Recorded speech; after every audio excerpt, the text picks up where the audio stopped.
Voilà, nous sommes au terme de la 4e édition de la Ziara omarienne ici à Djembarène. Édition à laquelle a pris part le préfet du département de Souy. D'ailleurs, il a présidé la cérémonie d'ouverture, la cérémonie d'ouverture officielle, c'est ça, non, monsieur le préfet?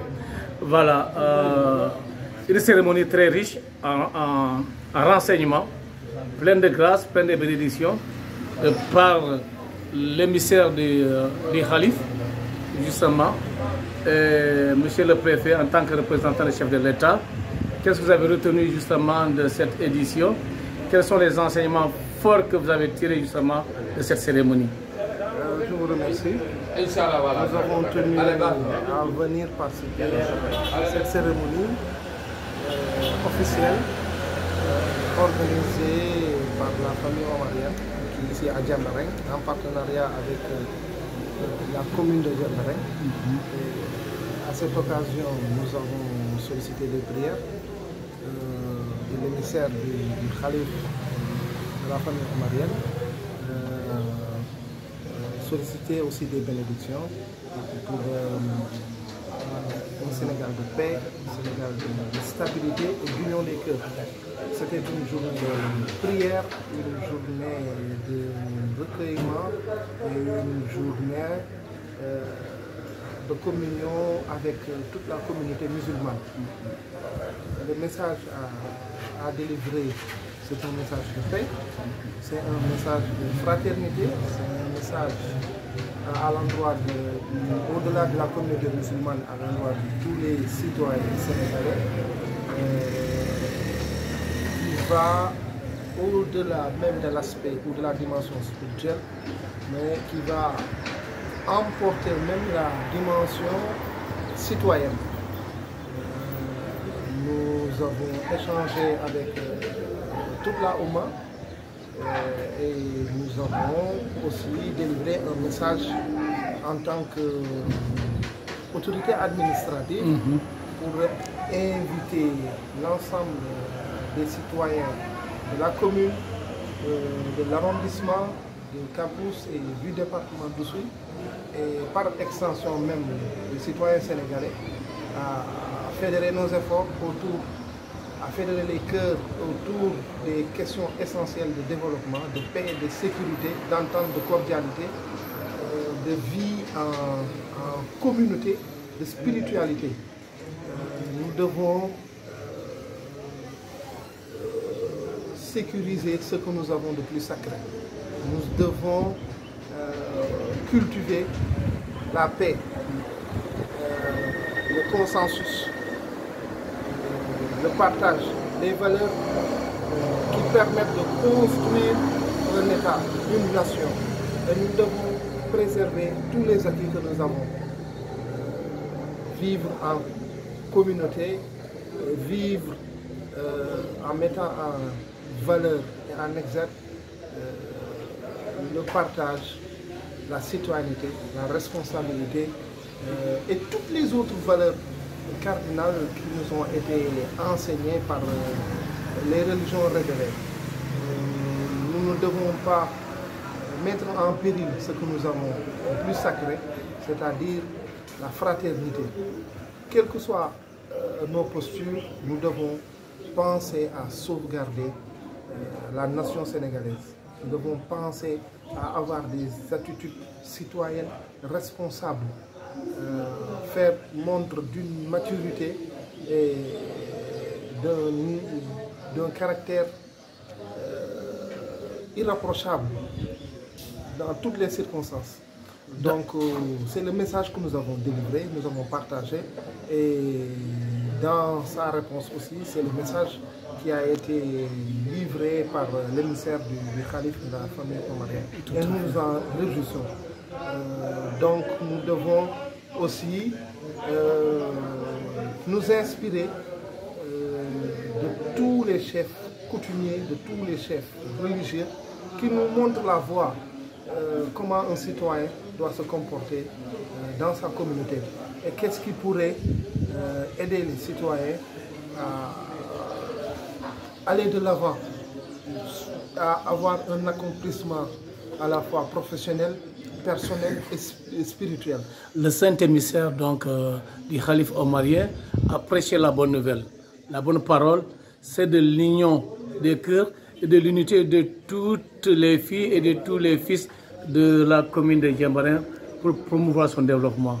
Voilà, comment avez-vous perçu justement son appel? Nous avons très bien accueilli ce message-là.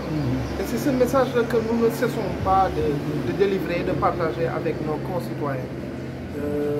Il faut nous réunir autour de l'essentiel, autour de la prise en charge des questions de développement. Et il n'y a que par le travail, par l'engagement individuel et collectif que nous pourrons arriver à faire éclore tous les talents du département, voire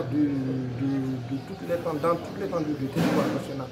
Et c'est cette attitude responsable, citoyenne, républicaine,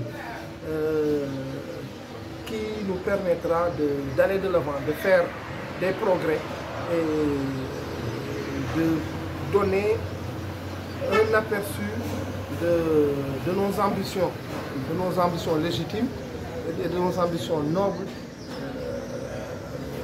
afin de faire du Sénégal un pays prospère, mais dans la fraternité, dans la paix et dans la sérénité. La Ziara omarienne peut être aussi perçue comme un facteur de développement si on le classe dans le cadre du tourisme religieux. Donc c'est une activité qui s'inscrit dans le développement. Est-ce que ce n'est pas fort de cela que par rapport à son organisation, vous avez tenu quand même à organiser un CDD inhérent? Tout à fait. Lorsque nous avons été sollicités par le comité d'organisation, nous avons jugé nécessaire, compte tenu de l'expression des besoins, de tenir un CDD, de réunir tous les services compétents, la gendarmerie, les sapeurs-pompiers, les services de l'hydraulique, l'élevage, les services de la pêche, et la commune, la Sénélec, la CNO, autour du comité d'organisation pour voir les modalités d'encadrement et d'accompagnement qui permettraient aux fidèles de vivre cette cérémonie religieuse de manière sereine et qui pourra aussi nous aider aussi à faire le suivi pour matérialiser l'accompagnement de l'État, des communautés religieuses, coutumières, quelle que soit leur obédience. Pour terminer, comment accueillez-vous l'engagement du maire de la commune, M. Léopold Abadiata, non seulement accompagner l'organisation de cette ZRA, mais à la co-organiser, à s'impliquer pleinement justement pour le faire donner toutes les chances d'une réussite totale et pour la faire prospérer, en faire une sorte de gamou local ou un magal local. C'est une bonne initiative que nous encourageons parce que dans une collectivité territoriale, lorsqu'il y a des citoyens qui manifestent leur volonté d'organiser ce genre de rencontre-là, forcément il y a nécessité pour l'équipe municipale d'apporter tout le concours nécessaire, au-delà du concours apporté par l'administration. Et je pense que l'union des efforts, la conjonction des efforts permettra de donner à cette cérémonie la dimension qu'elle devra avoir dans les années à venir. Merci, monsieur le préfet. Nous vous remercions vivement. Okay. Et bon retour à la capitale du Kassa. Merci, pareil. Que Dieu guide vos pas. Merci. Merci beaucoup. Allez, comme vous venez le suivre, comme vous venez le suivre en intégralité, voilà la réaction du préfet du département de Suir, Ibrahima Ismaïla Ndiaye, qui a présidé la cérémonie officielle de cette présente ziara omarienne à Djambarin qui s'inscrit à sa 4e édition. Voilà, mesdames, messieurs, sur le balcon de la mairie dans ses bureaux annexes, Bruce Anderson Mendy, la voix royale de la commune de Djambarin. À vous.